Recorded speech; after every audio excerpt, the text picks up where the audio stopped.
скончыліся для дэмакратычных сіл не вельмі добрым вынікам. У новаабраным парламенце няма ніводнага прадстаўніка апазіцыі. І цяпер апазіцыя пачынае новую перадвыбарчую кампанію удзел у выборах прэзідэнцкіх з 2020 года. Прычым нечаканыя з'яўляюцца кандыдаты. Да прыкладу, пра свой намер балатавацца кандыдатам у прэзідэнты ў 2020 годзе заявіла сустаршыня аргкамітэта па стварэнні партыі «Беларуская хрысціянская дэмакратыя» Вольга Кавалькова. Наколькі сур'ёзная гэтая заява і што стала прычынай для такога рашэння, мы сёння і пагаворым з маёй госцяй. Вольга Кавалькова, добры дзень. Прывітанне ўсім. Вольга, так все ж таки вось адразу, як кажуць, да самага галоўнага пытання, наколькі сур'ёзная гэта твоё вот заява была, ці можа там жартам, ці можа падкалоць хацела мужчын, ці ўвогуле з чаго такое рашэнне? Ну, гэта, напэўна, не першы раз я агучваю, можа быць, проста зараз гэта больш стала актуальна. Гэта рашэнне ці жаданне агучвалася і ўнутры партыі яшчэ год таму. І зараз, пасля парламенцкай кампаніі, якая адбылася, я яшчэ больш маю сілы, матывацыі ўсё ж такі змагацца з сістэмай. І, то есть, это не нечаканае рашэнне, яно сур'ёзнае. Што тычыцца маёй працы, майго палітычнага жыцця, я досыць сур'ёзны чалавек. Можа быць, у жыцці я больш пазітыўны, але усе мае заявы, яны сур'ёзныя. Але ўсе мае заявы негатыўныя. Не, вось, дарэчы... У жыцці я пазітыўная, а у палітыцы негатыўная. Нет, дарэчы, калі ты паглядзіш мой фейсбук, ты пабачыш, што сярод нашых палітыкаў я, дарэчы, вельмі пазітыўна. Вельмі пазітыўна. Бліжэй да народа, там коцікі, якія фота ежы. Ну, не бліжэй да народу, я сама з народу, і гэта паказвае, што я чалавек у першую чаргу, і у мяне ёсць жыццё рознае, і гэта не толькі заявы, але і сям'я, і вандроўкі, і всякае рознае. Пра рознае ў жыцці мы пагаворым крыху пазней. Зараз ўсё ж такі да палітычных, такіх і сур'ёзных, можа быць, нават негатыўных. Ўсё ж такі вынікі парламенцкіх выбараў, я вот не зусім разумею логіку. Ты кажаш, што вот вынікі парламенцкая кампанія падштурхнулі мяне да такога рашэння. Што, вот як па мне, то удзел апазіцыі ў гэтых парламенцкіх выбарах яны правальныя. І вось правал мяне падштурхнуў да таго, каб вот далей правальвацца яшчэ глыбей. Слухай, ну у чым правал?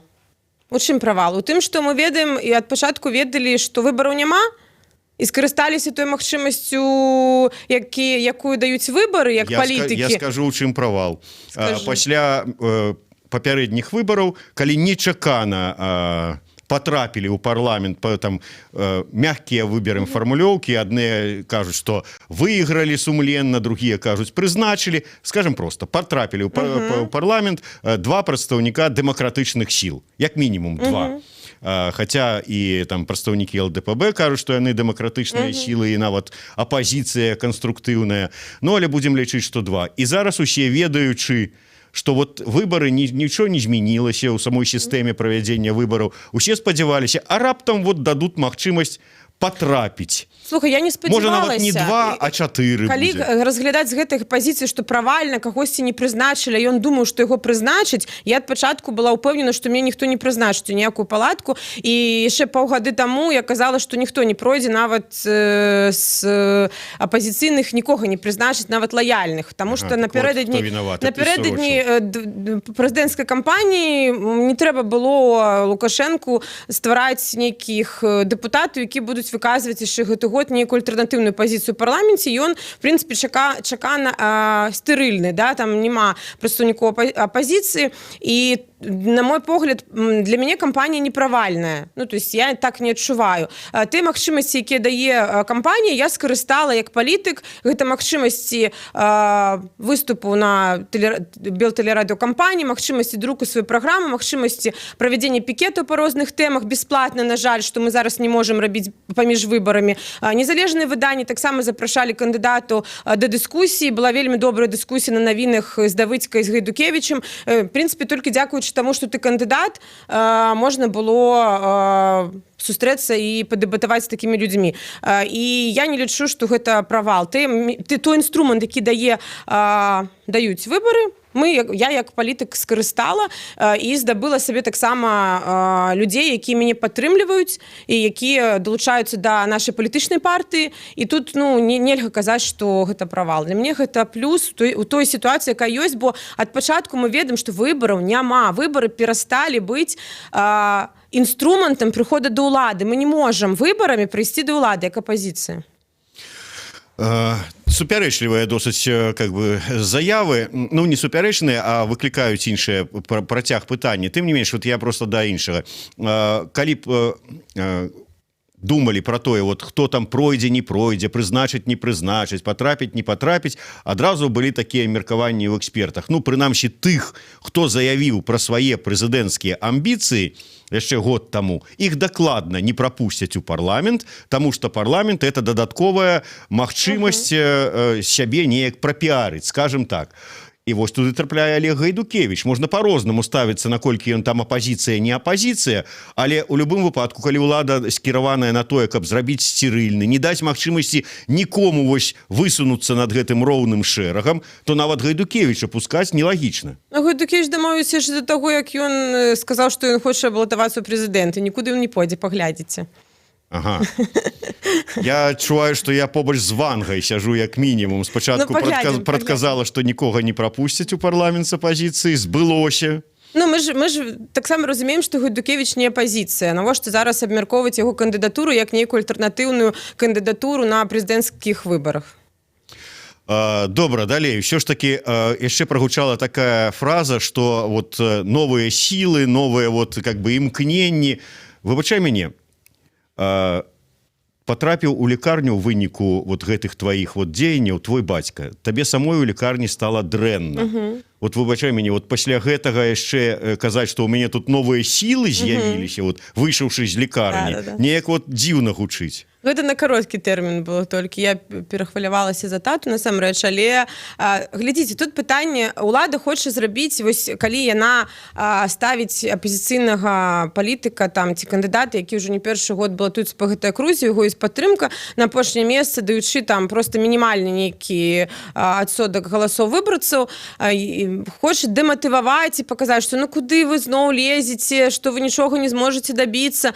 Но я не ўспрымаю, мяне нельга дэматываваць такім чынам, і вось той вынік і назірання на маёй акрузе, і майго ўдзелу падліку галасоў, калі нічога не празрыста і бачна, што сістэма ўся працуе супраць апазіцыйных палітыкаў, дае мне сілы і матывацыю. Я досыць моцны чалавек, і я не думаю, што можна знайсці нейкі факт таго, дзе я показала сваю слабіну як палітык. Дае мне сілы і матывацыю. Да чаго? Вось толькі што прагучала. Мы ўжо даўно зразумелі, што выбарамі ў гэтай краіне нічога не дасягнеш, ніякіх ні зменаў, нічога. І ізноў кідаемся ў выбары.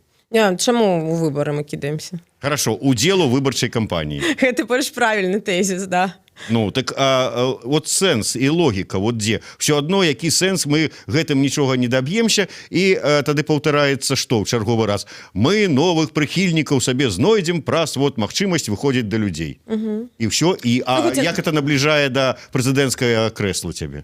Глядзіце, тут пытанне ў тым, што ёсць улада, досыць там моцная на сваім узроўні, і ёсць апазіцыя, і ёсць людзі, якія, можа быць, і у пэўнай ступені давяраюць ні апазіцыі, не давяраюць ні ўладзе. І вось зрабіць так, каб людзі пачалі давяраць і бачыць у апазіцыі прафесійных палітыкаў, пазітыўных, якія ведаюць, што яны хочуць. Мне апошнім часам адчуванне, што апазіцыя ўнутры змагаецца сама з сабой.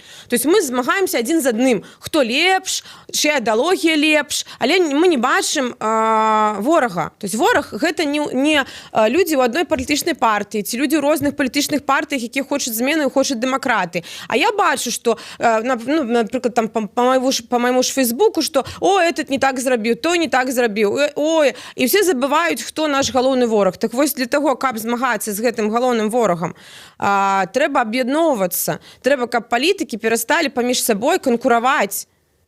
і падумалі, што трэба сёння людзям, і якая мэта любой палітычнай кампаніі.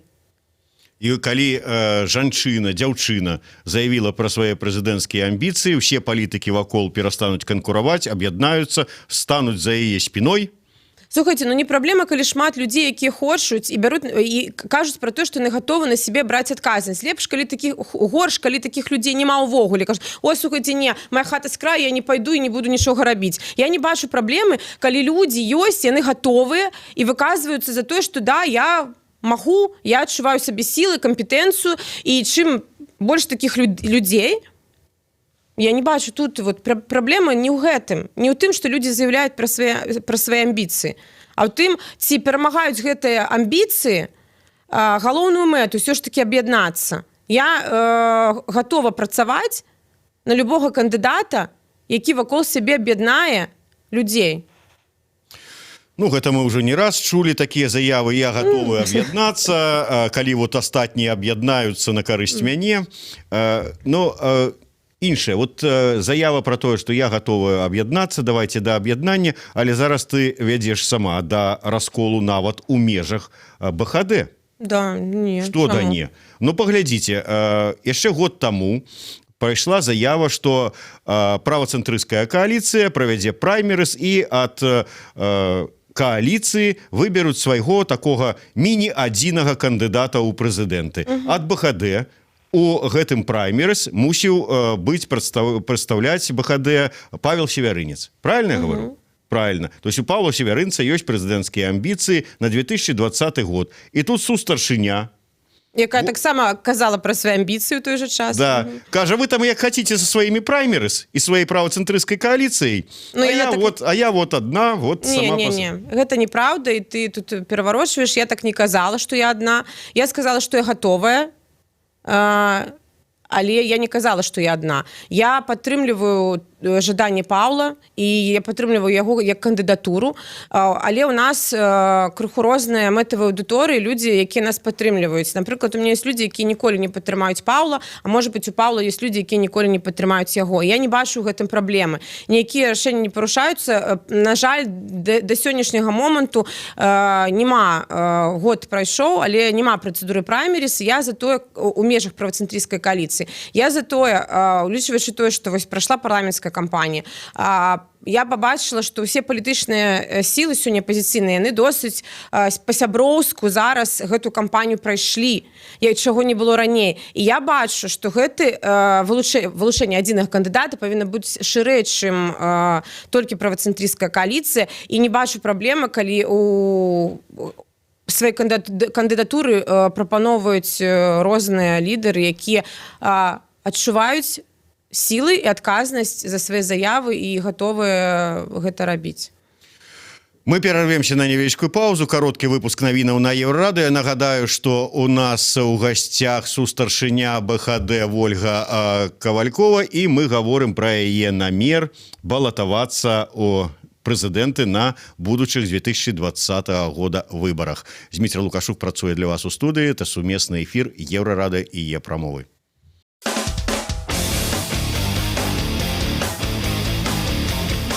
Еўрарадыё. Лаві нас кожны будні дзень на FM. Раніцай о 6 і ўвечары о 23. У Гродні на хвалях радыёрацыя 98,1 FM. У Брэсце 99,2 FM. Даведайся пра галоўныя падзеі дня з праграмаў «Петарда» і «Еўразум». Слухай «Еўразум» з панядзелка па пятніцу о 18, а «Петарду» о 20. Нон-стоп наш эфир доступны ў інтэрнэце па адрасе euraradыо.fm і euraradыо.by. Слухай Еўрарадыё праз спадарожнік Астра 4А. Абяцаем альтэрнатыўную музыку, свежыя навіны ды эксклюзіўныя рэпартажы. Далучайся да нас у сацыяльных сетках. Еўрарадыё. Час ведаць, што адбываецца.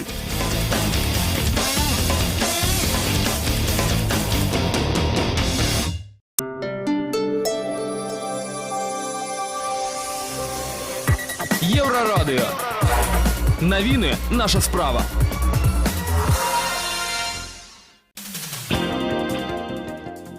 Вітаю каротка пра асноўныя падзеі. Еўрапейскія партнёры будуць выбудоўваць стасункі з нашай дзяржавай толькі з улікам вынікаў парламенцкіх выбараў.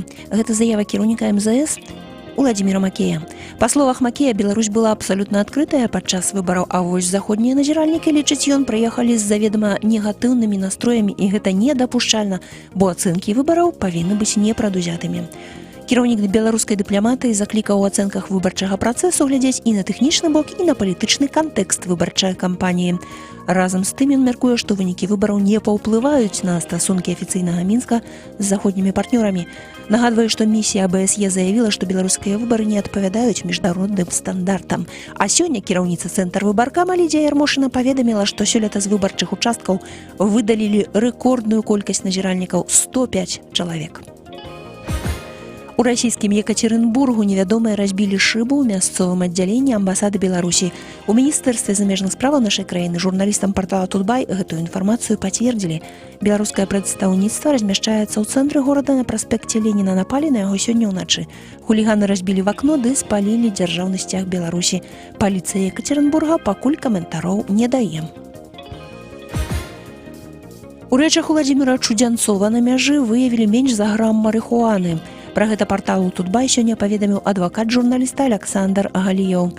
Нагадаю, што Уладзіміра Чудзянцова 21 лістапада мытнікі знялі з цягніка, ён ехаў у Польшчу на працу. Пры даглядзе ў яго выявілі марыхуану. Потым пры ператрусе выявілі нейкае рэчыва яшчэ і ў кватэры. Чудзянцоў віны не прызнае і лічыць, што наркотыкі яму падкінулі, а затрыманне звязвае з супрацай з блогерам нехта. Больш навінаў на еўрарадыё.фм.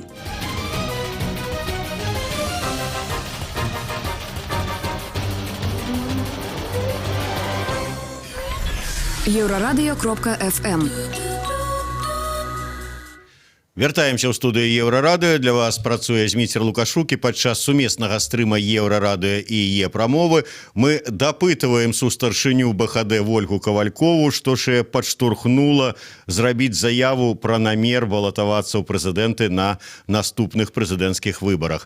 Вольга, калі б казаць пра ось той праймерыс, які планаваўся яшчэ год таму быць праведзены ў межах правацэнтрысцкай кааліцыі, дзе павінны былі выбраць вот з 3 кандыдатаў, хто ж усё ж такі будзе адзіным кандыдатам ад правацэнтрысцкай кааліцыі. Чаму ён такі не адбыўся, гэты праймерс?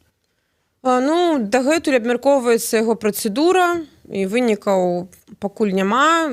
Я не магу тут сказаць, ці будуць яны, але улічваючы ўсё ж такі новыя абставіны і тое, што вось тое, пра што я казала, што досыць сяброўскі, нам трэба ісці адным фронтам, зараз адзін з адным сябруюць арганізацыі палітычныя, дэмакратычныя.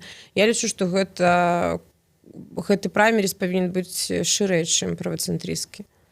Ты прапановваеш далучыць да гэтага праймерыс правацэнтрысцкая кааліцыя, ці 3 партыі паасобку правацэнтрысцкай кааліцыі, але да іх далучаюцца і там шэраг астатніх апазіцыйных партый. Так. Ці магчыма гэта? По-моему, мы уже это проходили не один раз падчас напярэдадні не адных выбораў прэзідэнцкіх. Ну, я не проходила як палітык. І мне падаецца, што і праймерыс-то у такім выглядзе, як ён прыняты ў свеце, ніколі ў Беларусі не адбываўся.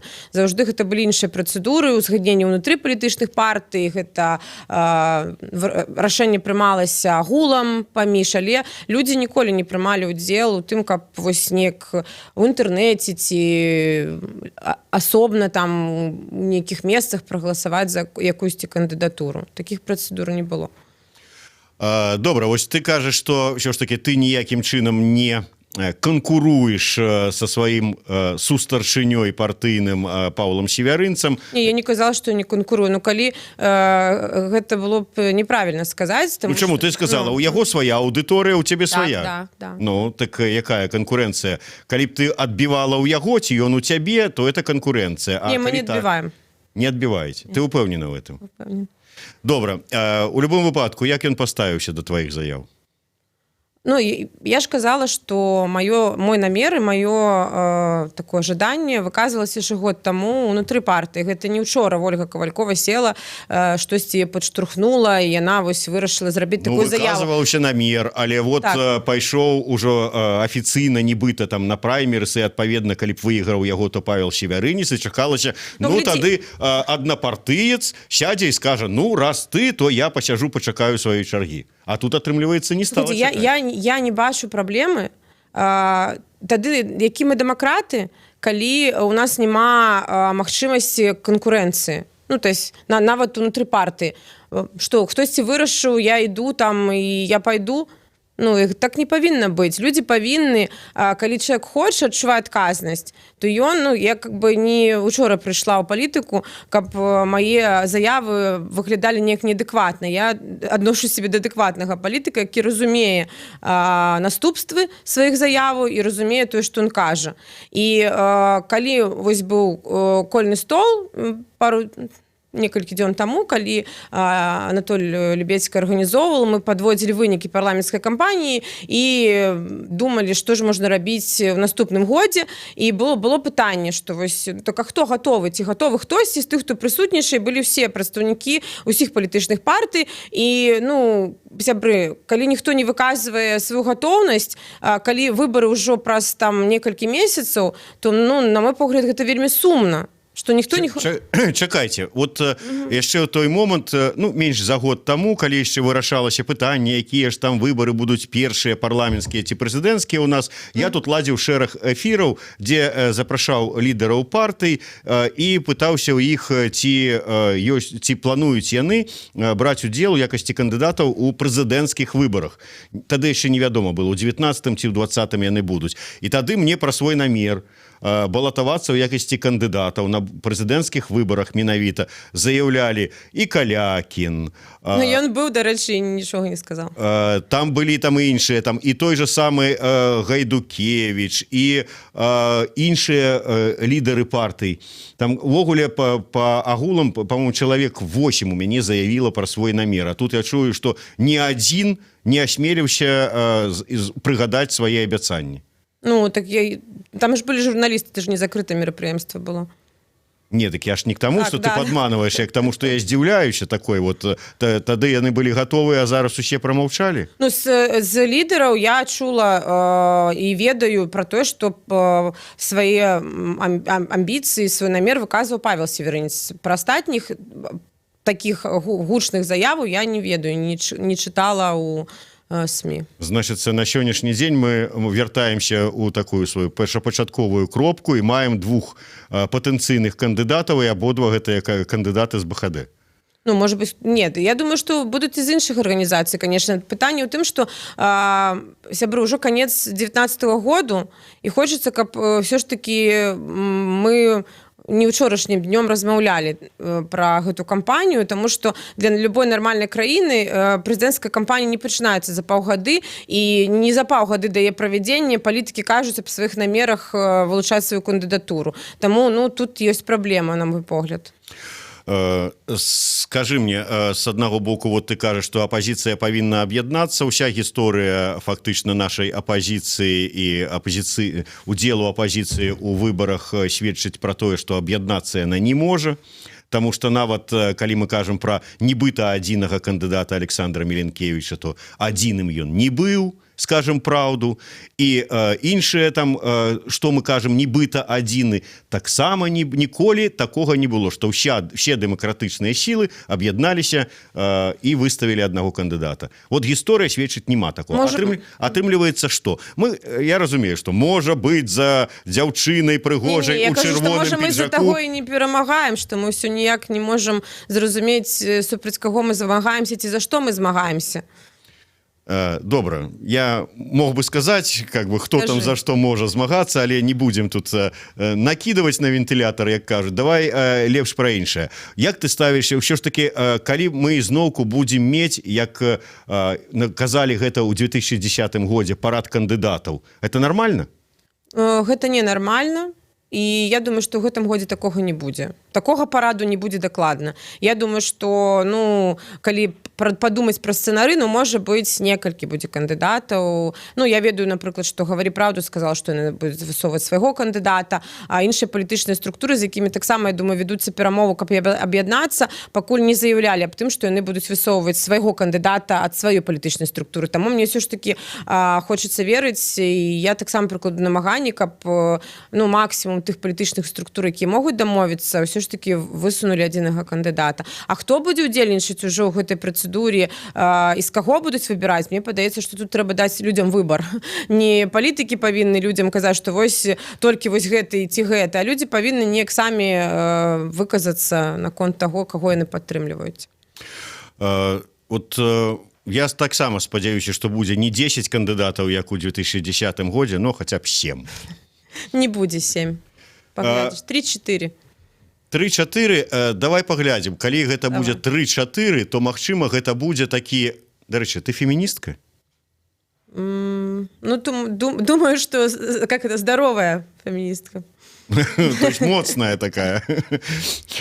Я да чаго гэта спытаўся? Нема ў гэтым слове, няма ніякай для мяне праблемы. Для мяне таксама, я просто твоё ставлю. Не, я да чаго это спытаўся. Это не адыход ад палітычнай тэмы нашай размовы. Выглядае на тое, што як мінімум 3 кандыдата у нас будуць жанчыны, а то і 4.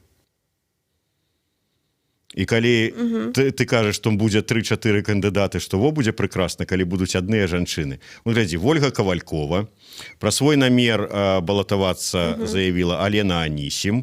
Ад «Гавары праўду» найхутчэй будзе Тацяна Караткевіч ізноў. І невядома, якое рашэнне... Чаму Тацяна Караткевіч? Чаму ты думаеш, што не Андрей Дмітріў? Это маё меркаванне, скажем так. У тебе ж можа быць твоё меркаванне? Я просто запыталася, чаму так...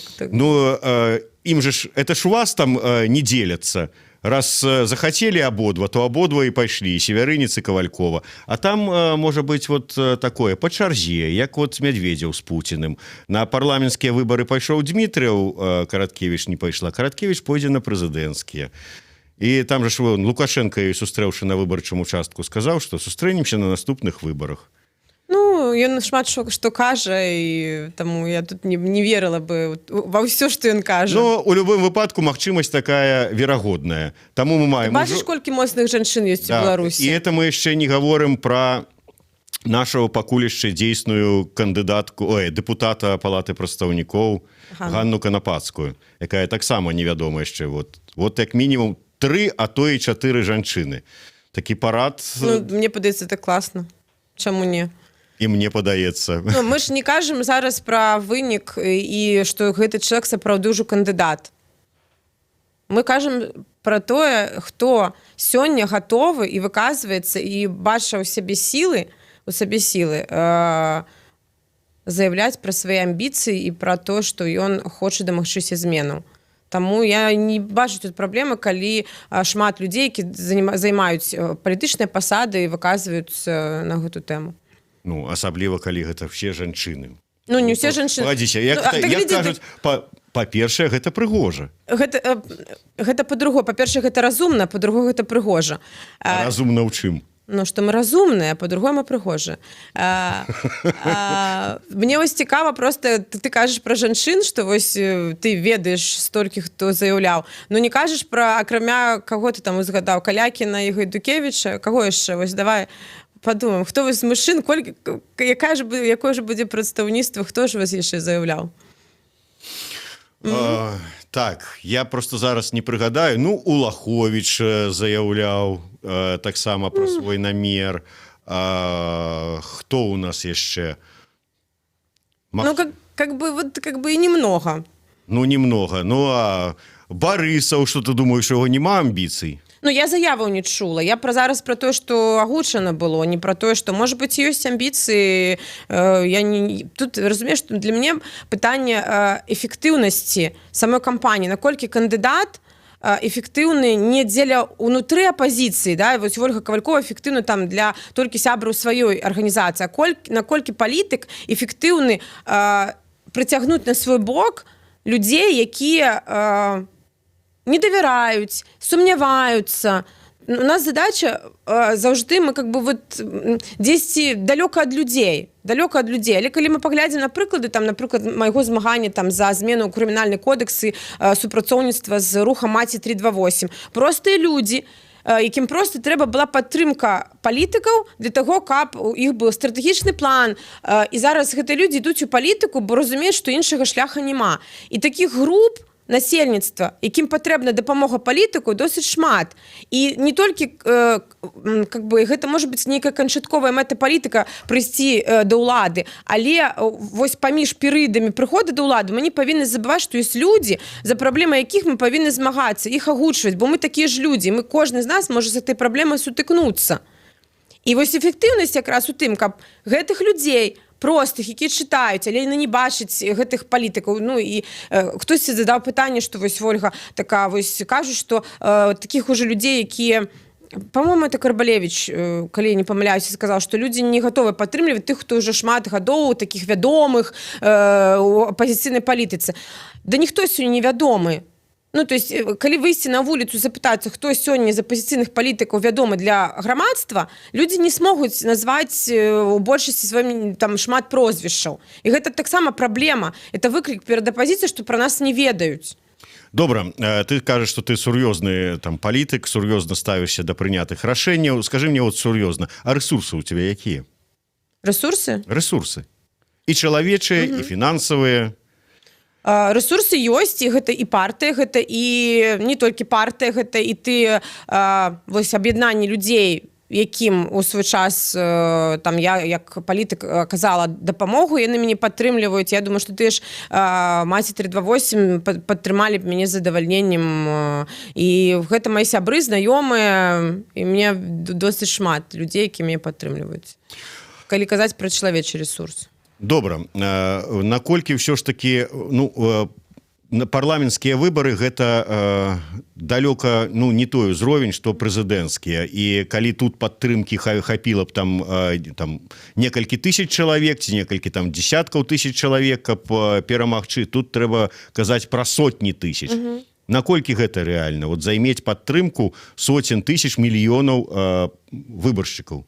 Ну, тут і задача самого чалавека, які такія амбіцыі выказвае, гэта, па-першае, медыйнасць, ну, то есть трэба план і стратэгія дзеянняў самого кандыдата, які хоча ўсё ж такі дамагчыся нейкіх зменаў. Гэта можна дасягнуць, калі чалавек вядомы. Да? Калі ён просіць аб гэтай дапамозе. Мы часта і палітыкі, і людзі, мы забываем пра тое, што мы можам папрасіць у беларусаў падтрымкі, што мне патрэбна, я змагаюся не толькі за тое, каб маё жыццё стала лепш, але я змагаюся за то, каб наша краіна жыла лепш, і там за людзей, якія мяне таксама падтрымліваюць. Таму я думаю, што тут бы людзі адгукнуліся і з задавальненнем бы падтрымалі, калі б яны бачылі прафесійнасць, нейкую, можа быць, шчырасць чалавека, які выказваецца. Коротка, судзячы па тым, як вот ўсё ж такі больш жорстка з улады правялі гэтую выбарчую кампанію ў адносінах да дэпутатаў, кандыдатаў і назіральнікаў, ты гатовая да жорсткага сцэнару? Я маю на ўвазе, што ты раптам апынешся ў СІЗА. Ну, чаму не гатова? Я ж апазіцыйны палітык. Я павінна гатова быць да такога сцэнару кожны дзень. Мы ж у межах аўтарытарнага рэжыму жывем. Ага. Ну, а ты сваё рашэнне з куратарам узгадніла? Якім? Ну, якім? Ну, я ні з кім не узгадняю свае рашэнні. Нават з куратарам? Ну, добра. Тады пажадаем поспеху. Я спадзяюся, што яшчэ не адзін раз сустрэнемся і паговорым на гэтую тэму. Я маю на ўвазе выбары, а не куратараў. Дзякуй вялікі. Вольга Кавалькова, Зміцер Лукашук, сумесны стрым, Еўрарадыё і Е-прамовы.